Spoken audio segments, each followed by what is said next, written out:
So in today's video, we are going to learn two different ways to solve cubic equations.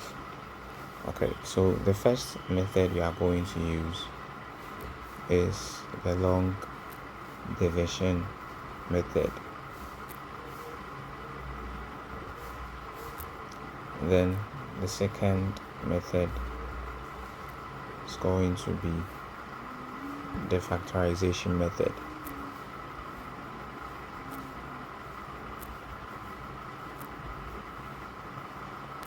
Okay, so with both methods, there is one first thing you are supposed to know, and that thing is to know the value of x which satisfies this equation right here. Okay, so now to do that, we are going to apply the try and error method, or you can say the substitution method. Now that method is used based on the value of the constants we have over here in this equation. So in this equation, the constants we have is 10. Okay, so we are going to use the factors of 10 as the numbers for the substitution. So we consider both positive and negative. So we have plus or minus 1, plus or minus 2, plus or minus 5, and plus or minus 10. So we are going to make substitutions. Right? So we pick positive 1, we substitute it into the equation to see whether it will give us 0 or not. If it doesn't give us 0, we move on to negative 1. If that one doesn't give us 0, we move on to the next one, positive 2, we move on to negative 2. So we do that till we get a number which, when we substitute into the equation, we are going to get 0, or it's going to give us 0. Okay, so let's start with positive 1. So when x equals positive 1, then that means we are going to get 1 cubed minus 4 multiplying 1 squared minus 7 multiplying 1 plus 10. Okay, so what is 1 cubed? 1 cubed is 1. 4 times 1 squared is going to give us 4.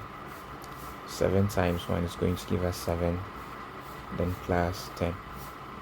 1 minus 4 is negative 3, so these two gives us negative 3.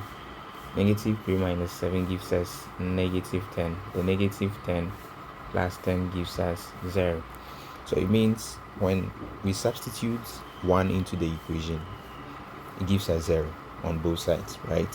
So it means, what this means is that x minus the number we substituted, so we substituted 1, right? So it means x minus that 1 equals 0. So the general, let me rephrase this part well. So what this means is that x minus 1 is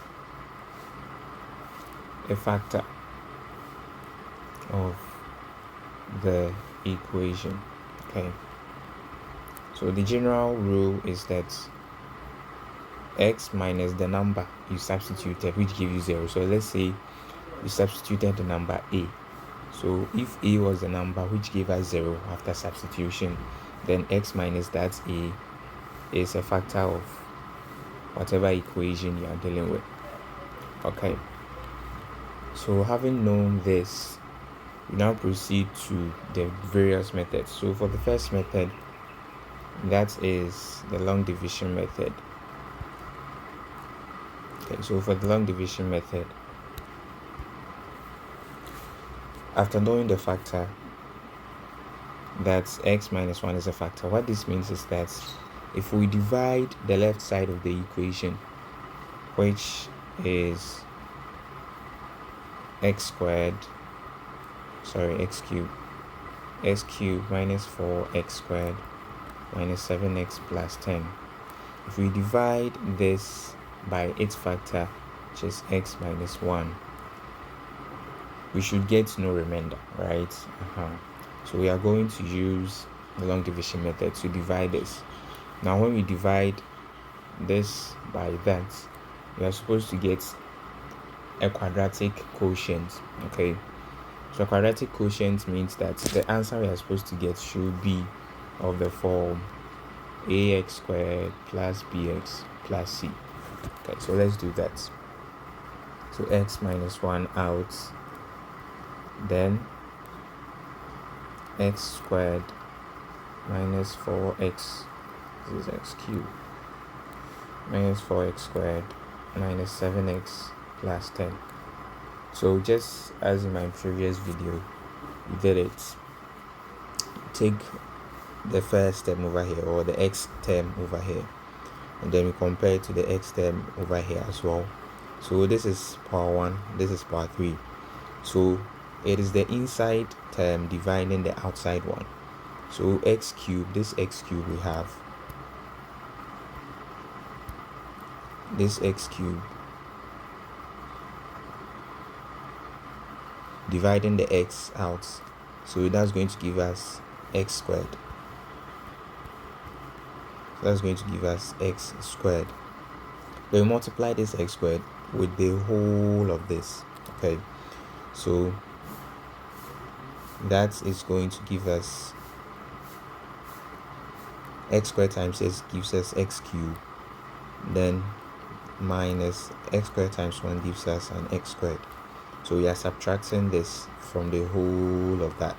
Okay, so this is minus 4x squared minus x minus negative x squared. So minus 4x squared minus x squared. So we have this minus 4x squared, that is the whole of, that is the whole of that, minus 4x squared, the whole of this. This is it, right? This one is too faint. Okay, so the whole of minus 4x squared, then minus the whole of this one as well, so minus negative x squared. That's what I'm trying to say. So okay, so this is going to give us, so minus 4x squared minus x minus negative x squared is going to give us minus 4x squared plus x squared. So that's going to give us minus 3x squared. Then x cubed, this minus another x cubed, is going to give us 0. So let's just ignore that. After making your subtraction, you proceed to the next term, or you can just write the whole of this, but it's not really important. So let's write minus 7x. Okay, so in the same way, we are now having this dividing x. Okay, so we have minus 3x squared dividing x. So definitely this x cancels out one of the x's over here, so we'll be left with minus 3x squared. Right, so minus 3x, then minus 3x multiplies the whole of that, so that gives us minus 3x squared plus 3x. Okay, so minus 7x minus 3x, that gives us minus 10x. Right, proceed, we add, this is going to give us 0, the other side, these two, they are going to give us 0, so let's just not worry ourselves with that. So plus 10. Okay, so now we are now having minus 10x dividing x, so this cancels out that, we're going to get minus 10, and let's multiply the minus 10 with x, that gives us minus 10x plus 10. Okay, so we subtract this is going to give us 0 here. Okay, so we do the subtraction, so we get x0 over here. This 0 indicates that there's no remainder, as I initially said. Okay, so this means that, back to our question, x cubed minus 4x squared minus 7x plus 10 over x minus 1 equals x squared. What did we get? X squared minus 3x minus 10.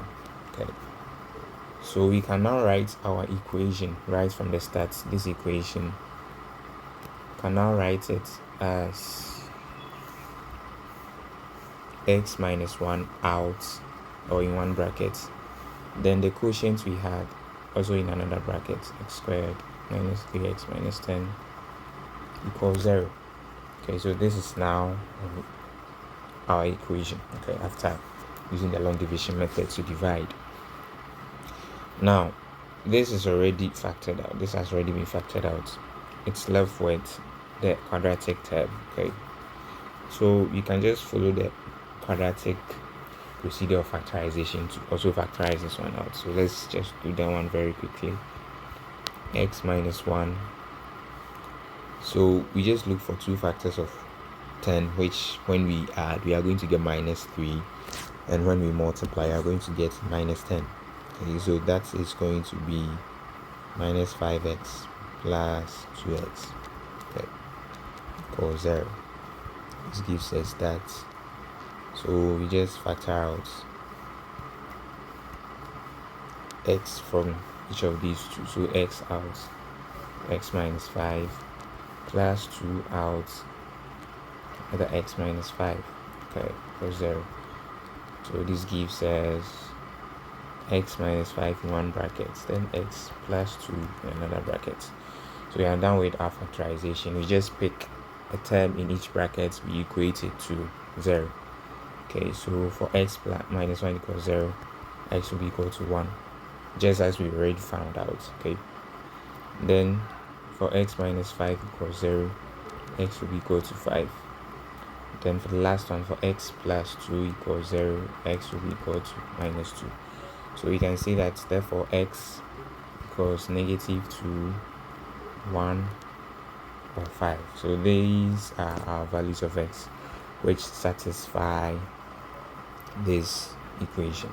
Okay, so that's for the long division method. Now the second one, which is the factorization method, is also very simple. Okay, so factorization method is just like how we use the factorization method for quadratic equations. So after knowing that x minus 1 is a factor, then what do we do? This is our original equation.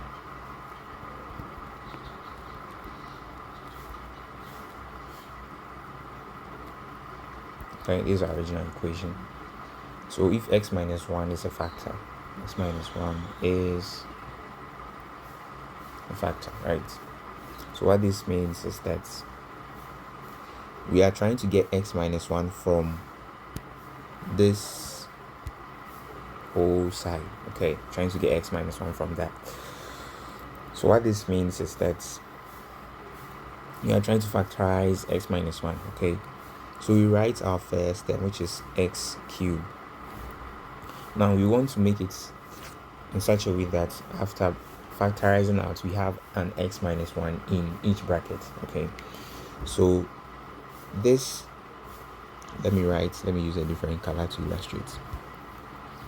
So the first two terms, when we factorize, we are supposed to get x minus 1 out. So what should we add to x cubed so that after factorizing we will get x minus 1? Okay, so that is going to be minus x squared, so that when we factorize, the common term here is x squared, right? So when we factorize, x squared comes out, we'll be left with x minus 1. That's what I'm trying to illustrate. All right, so we are going to get x cubed minus x squared. Let me ignore this, I'll come back to it. Now after getting the minus x squared, you come back to the next term. What is the next term over here? Minus 4x squared, right? Exactly. So if this is minus 4x squared and we're already having minus x squared here, what can be added to the minus x squared so that when we simplify it again, we will get back to the minus 4x squared?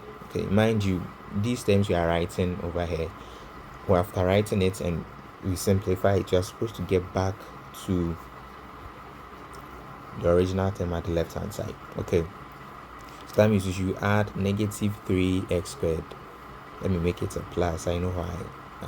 I'll explain it later. So minus 3x squared, so that we have, if you have to simplify this again, we're going to get x cubed minus 4x squared, just like we have over here. Okay, so we are now done with that. So we know that we'll be grouping these two, right? So that means we'll be grouping this and then another term which is supposed to be added to that. Okay, so in the same way, we want to get x minus 1 in the brackets after factorizing, and we already have a minus 3x squared over here. So what should be added to minus 3x squared, so that after factorizing it out, we are going to get x minus 1 in a bracket. Okay, so that is very simple. That is by adding a plus 3x to it. Okay, so that if we decide to factorize it out, minus 3x will come out. Then minus 3x squared divided by minus 3 is going to give us a plus x. Then that's divided by that is going to give us minus 1. Okay, so that's how this method works. So we can close this bracket as well. Okay. Then plus, now we come back to the next term, minus 7x. Okay, so there's already a plus 3x over here. So what can be added to 3 to give us minus 7? Okay, so that is minus 10. Okay, so that means we can add negative 10x to it. Sorry, not this side. Can add negative 10x to this, so that when we simplify, we are still going to get back to our minus 7x. Okay, so after adding it up, you don't have to overthink right over here, because we are only left with one last term, so you just add that last term to it. If you did your factorization or your expansion over here very correctly, the last term should just be added to it and you still get the x minus 1 you are looking for. Right, so we are now having our last term in a bracket, so this is equal to 0. We should factor out the common term, that is minus 10, right? So minus 10 comes out. This gives us x minus 1. So you see, after using the factorization method, we have common expressions in each of the brackets, so we can just bring that expression out. Then we'll be left with x squared minus 3x minus 10 equals 0. So if you check this, if you compare this, the one we have here finally, this, if you compare this to this part, you can see they are the same, right? So we can then proceed and then use the same method as we used under the long division method. We are going to get these same terms: x minus 1 in one bracket, x minus 5 in another bracket, and what happened? And x plus 2. Yes, I'm skipping that part because we've already gone through it. Okay, so when you get here, just use the same factorization method to factorize this one out. Okay, so we are going to get x equals 1, 5, or negative 2, and this will be our final answer. Okay, let me know in the comment section if you have any suggestion or questions, and I'll see you in my next video. The next video will be on